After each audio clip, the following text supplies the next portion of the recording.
Hey, good morning, everybody. It's Musty Old Crow here to do a figure presentation. I guess I'm doing today. Sorry, guys. I was trying to get this one out last night. I had the video shot. It went on too long, and the video before that, the one where I did the unboxing of all the deals I found in the wild on my Figure Thursday conversion hunts there. That all went on too long. So by the time I got around to uploading that video last night, I was like, no, rethink it. Just rethink it. So I'm going to give you a quick overview on a character I did for my Red Devil company, I guess it would be, because there's really no place for this character in the Joe lines right now.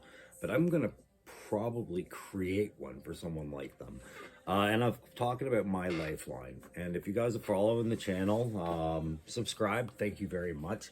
Hey, don't forget to subscribe. Hey, it's absolutely free. It's the memberships that cost you money. And that's for the extra content and privileges of whatever, having your stuff read aloud and live and things like that. I am going to do live soon, guys, I hope. I don't know. What do you guys think? Would you participate in a live chat if I timed it right? And we sat around and jammed and talked about Joe and maybe worked on some hobbies together or played some trivia. Or yeah, no, trivia's been done. That's done on Tuesdays with Aaron. I'll figure something out. But what I'm trying to get at is, would you guys ever participate in it? I know I've seen a couple of you on a few of the live streams with either it's Punk or Punk with Toys, it's Chad or Aaron the Toy Enhancer, or I've seen you guys pop up, and I'm just wondering if I did something like that for maybe a half hour one time just to feel it out, who would show up? Would anyone go out of their way to show up? Because I'd be interested to talk to you guys in a different way than just a recorded video. Anyways, I'm going to show you my Lifeline. I'm going to explain to you why I went with this Lifeline. Because like I said in the other videos, I believe fully that Lifeline shouldn't be an individual call sign in this series. It should be every medic's call sign. I think Lifeline is a glorious title. It's the perfect perfect arm indicator or call sign for a medic.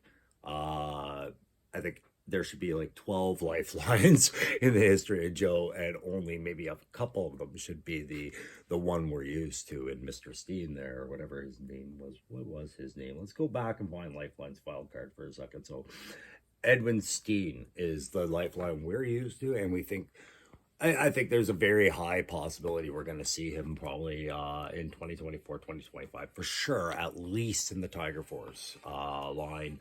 I do believe that Viper Island has a good theory about him showing up with the Tiger Paw. I think that's a very good high possibility when you think of the remaining original Tiger Force figures that are missing are Sky Striker, who used to be Ace, I guess. I don't know why they ever changed that name. I asked that once and it never got answered. Sky Striker, Frostbite, Lifeline are some of the ones that were missing. I think if there's one more, I can't think of it right now, but those are the main line 82 to 94s that were missing out of this line. And you can see now that Hasbro are willing to do 2-packs, how these things can kind of solve, right? But yeah, you can still expect an individual figure release, and perhaps it would be a Lifeline. But nonetheless, I'm not waiting around. I did my own.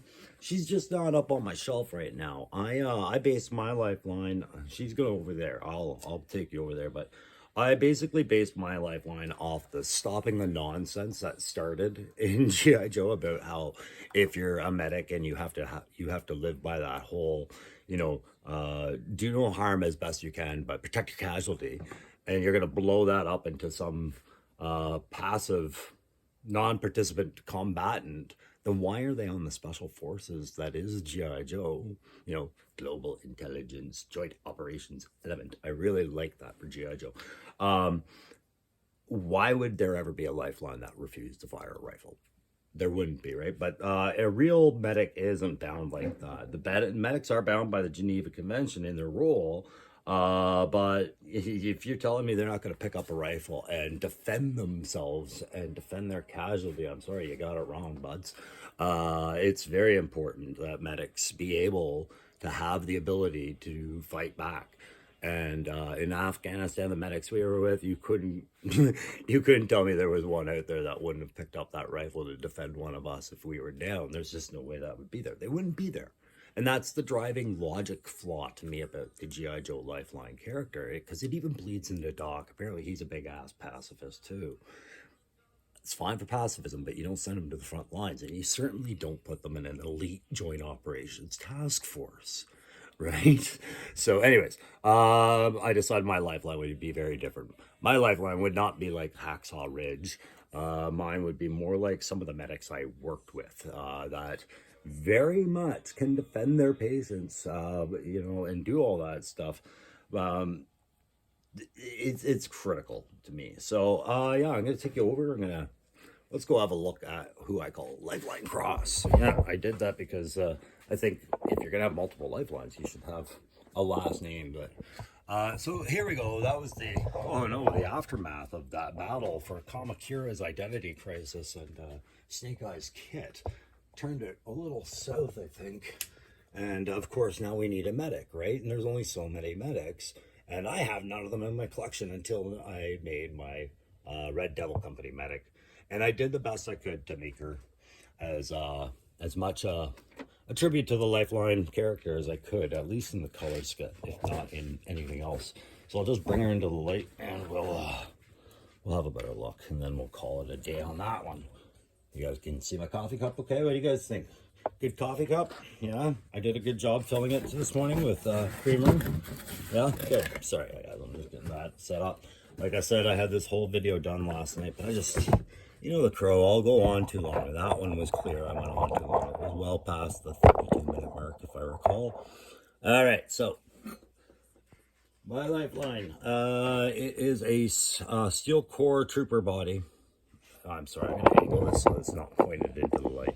There we go. Steel core trooper body with a Yelena Belova head. You guys know I really liked the Yelena Belova Marvel Legends that came out. I think they provided us with more than two good figures. I only have the two, but they've provided us with several good. She's a very good start point for a quick operative figure, in that she leaves lots of room to add things. And that's what I like about the Marvel Legends figures, is because that body comes with so little kit. I mean, they're not soldiers, right? So there's barely anything on them. You have a lot of ability to add what you need to it to fill it out. And even if that add is other kit, or it's a putty, or it's paint, or it is 3D parts, it's whatever you have on hand. There's room there, and the figure remains articulate because it had all that space. So I always kind of opt usually for a Marvel Legends and classified mix, because I find they mix well as parts. They're more or less compatible. They're not perfectly compatible. You have to adapt. But once you've adapted, they work well, and especially the scale. But those heads, I mean, there's a far more effort going into the Marvel Legends heads. If the character's been in a TV series or a movie, I get it. It's very recognizable. But I don't care about that when I'm doing conversions, just because my options are always going to be limited, and I have to accept certain boundaries, and with certain boundaries come certain realities, right? Yes, I know that's Yelena Belova's head. But I was a big fan of that hair. I did a little lightening on that hair with a dry brush. I added a little optical feature. I'm not sure if it's going to show up that great until I, maybe a bit there. But I added a little optical feature to the side that's kind of clipped into her hair under the braid kind of deal. That's just, I don't know, I picture it as some sort of diagnostic tool that she could have under there. And we'll talk about the backpack in a second. But the shoulder pads are from Loki Wartooth. I used them to do two things. One, to kind of denote that she's RDC by putting a red symbol on there. I got away from the devil mask because I was out of those decals. So we're into bloody hand marks, which makes sense on a medic, right?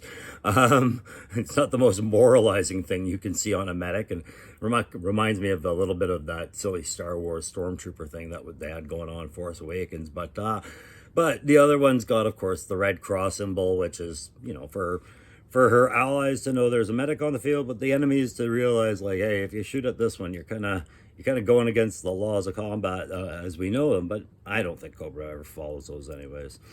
Going down the line, yep, that's the cover girl jacket. Therefore, it's cover girl arms sitting over a steel core trooper body, which is essentially a scarlet body, right? That's the thing. Another reason why I keep going back to a Marvel Legends line to get a new fig sometimes, or buying all these cheap Value Village thrift store figs and just ripping apart and piecemealing them back together. It's because there's only so many female figures in the line, and they're all kind of repeating the same parts about Lady J's legs or Scarlet's torso or what have you, and it gets redundant.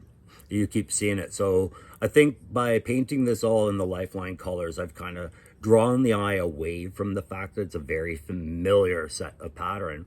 Using the red and white, I was trying to A, make it look like a Lifeline for sure, and B, those are thematic colors that I want to incorporate with the RDC, the red and the black, especially. And then D, of course, Canada, right? Because Lifeline, I picture Lifeline Cross as a base brat raised in Petawawa by, very successful military parents, and it led her into the medical corps. So I wanted, just that whole thing there explained so that I could picture the character, because this is a character that I've given the right amount of weapons to, because she will fight for her casualties. She'll fight hard for them. And, you Joe it up, you give it a little bit more than that. So I gave her, and this is what I wanted to say, Loki Wartooth, remind me when I'm asking for ninja stuff, I'm also asking for fighting sticks and night sticks as well in my next order, buddy, because she needs one. I'm borrowing that from Shockwave right now to prove a point.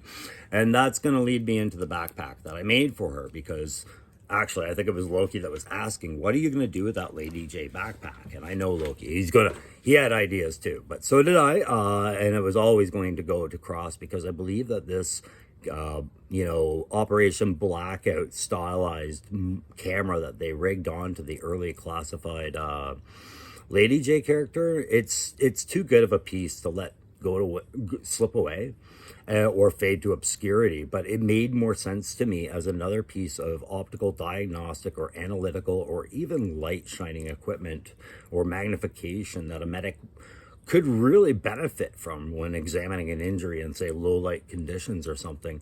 Very sci-fi, but it has a practical element to it, right? So I wanted to retain that.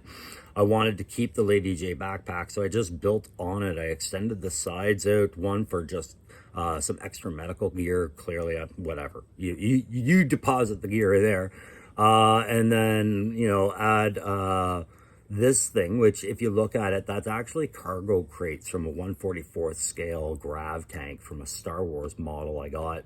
They're just little cargo. It sits on the back of a tank about the size of my thumb.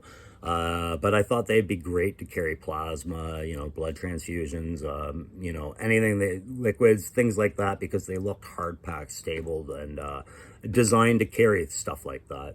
This is the Lady J's original mount on the side of that. I've just built with there's a little rubber piece here that can bend in and out if I need it to, but that and the folded piece of brass that I used just to create a little bracket for any close combat weapon that I want to put in there. It's not really good for sliding a lot in there, but it also just was working the side out a bit. And I left that purposely open, guys. I wanted to close it out, but I thought, for the purpose of the video, I want this purposely open, just to show it like it's Lady J's. I salvaged it because, as you guys know, my retro Lady J is the one that I have representing Lady J on my shelf, and I like her kit and her traditional camera a bit better. So that was the backpack that I customized for that. And you guys know that when I do a custom, like one of the things I'm always going to try to do, if it's a kit bash or a repaint or whatever, is I'm always going to try and focus on some sort of a feature. And I have a great feature for her. It's just not in this video because it's taking some time to make. But I'm trying to make her own pack rat. I don't know how that's going to work out, but it would be a pack rat variant designed to assist a medic, and it's not there to fight. It's there to defend, right? So that will probably come in another video. I'll just update. I'll have some things to update other characters with, like, for example, Nunchuck's flail or his Yusari Kara or Gamma. When I get enough kit updated, I'll do an update on old figures that I've presented before here, my customs, and show you what's changed. And that's where you'll see a pack wrap. But let's talk about this rifle for a second, because I made a big deal about this the other day, and I'm going to do it again today. This is that Star Wars rifle I got off that character at discount rate at GameStop the other day. The $9 Star Wars female. And man, is she a tiny little thing. I told you guys I have plans to use that figure. Oh, it's right here. And oh, you know what it was under? It was under this like, share, subscribe thing. I need you guys to do that. I need you to go back and enter the 350 contest if you want to win a custom that I build that you describe, and you want to win a free figure, and you want to win the other stuff I've put in that prize package. And I'll make you go back and look. But there's a stage in there, for God's sakes, and some other stuff, and some 3D parts from Loki. But it all starts with like, sharing, subscribe. I need to grow the channel up. That 350 is when I give that contest away. And I want to keep going with that. So if you guys could do me the favor of and the honor of sharing your time with me, but also doing this when you see my videos, regardless if I mention or not, because I'm an old man that forgets, just go ahead, please. I appreciate that. All right, so this weapon, to me, it's just it's a Kalashnikov series variant. Now, we all know Star Wars, when they started Star Wars, to stick to the budget, they just used a lot of actual military weapons broken down, with parts taken off and new stuff put on, just to get it done, right? So you can see that in a lot of Stormtrooper weapons and things like that.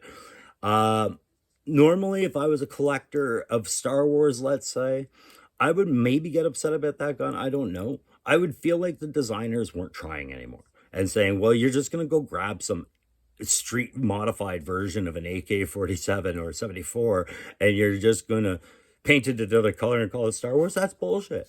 But when I was buying a Star Wars figure that I don't collect, because I collect Joe for conversion purposes, and I saw that gun, I was like, oh my God, yeah, man. Like, this barrel actually collapsed down inwards is to make it, like, I don't know, more compact for the Star Wars soldier. But in its extended version, that is very much a Warsaw Pact weapon with that collapsing stock. This puts Falcon's a shotgun into an embarrassing position, the way this stock worked out.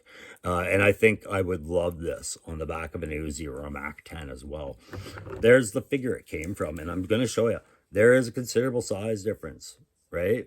But one thing I noticed, if I wanted to do, say, a Scarlet conversion with this figure, and I'm thinking I'm going to, because I do want to do an Arctic character, at first I was like, well, she's so smaller than Scarlet, right?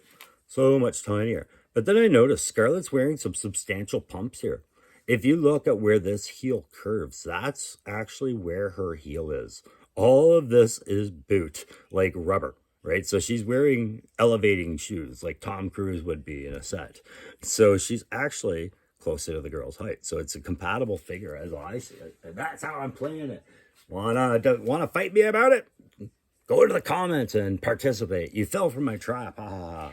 Anyways, yeah, so the decals on there that I've applied are just the medical ones and the handprint one. And then, of course, the one that says medic on her leg.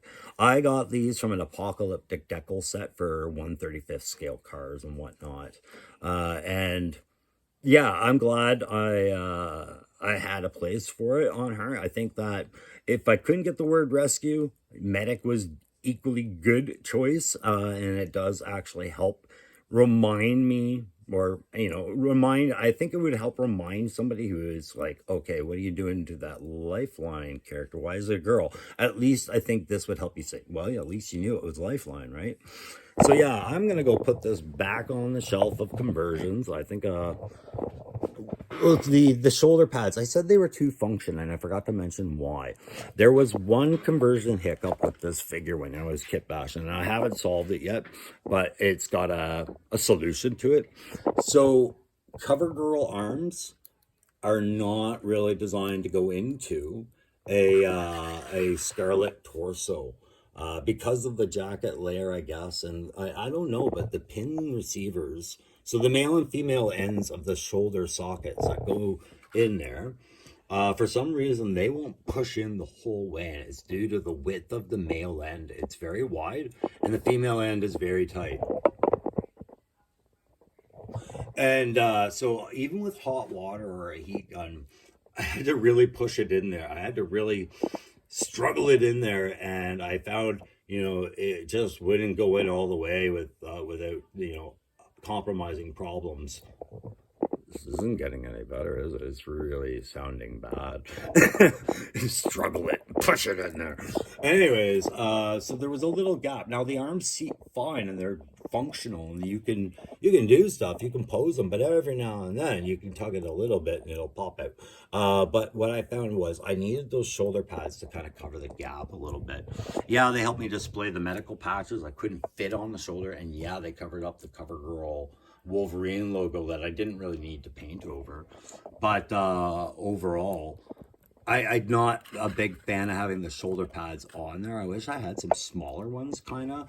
These ones didn't really fit her that well. I just kind of heat molded the armbands downwards so they looked like it fit better. But yeah, it was more a practical cover up than anything. So I don't know if I fooled anybody, but there's the reveal. Yeah, the pack rat I'm working on is going to have a lot more medical kit on it, and yeah, it's there for patient recovery and things like that. So I've got all the pieces laid out. I'm going to work on that some more today, along with trying to get some display done on the Cobra thing, because I need to be able to put figures down, and I'm running out of room a lot. But also, guys, like I said, I have that snow job review coming up, and I've got that Jody Shooter Craig review coming up. So thanks very much for your time, guys. If you have any questions about the figures or conversions or intent, or if you like talking about this stuff and you want to hit me up in my Gmail, that's in the channel description. I got that 350 contest I alluded to. And like I said, I am trying to get ready to go live soon, guys, so I could use some feedback on just, if I did, would you show up? And if I read that no one's really right there, it just means that's fine. I'm going to wait till after I hit that 350 mark, probably. But I am still going to set up my channel for it, so I can start maybe hopping on with people and having talks and things like that, because I really do want to grow this channel. I think it's a very interesting hobby turned side project. It's my retirement, and I've enjoyed everything I've read and all the support I've gotten from you guys. You guys are generous with your time. You're generous with your thoughts. You're generous with your compliments and your critiques. You're also generous with your toys, and that's great. But that's just one of those lovely benefits of being a YouTube content creator. Is you get introduced to a world you didn't even know, where the kindest people work, and I'm happy to be a part of it. Guys, I'll see you on the next review.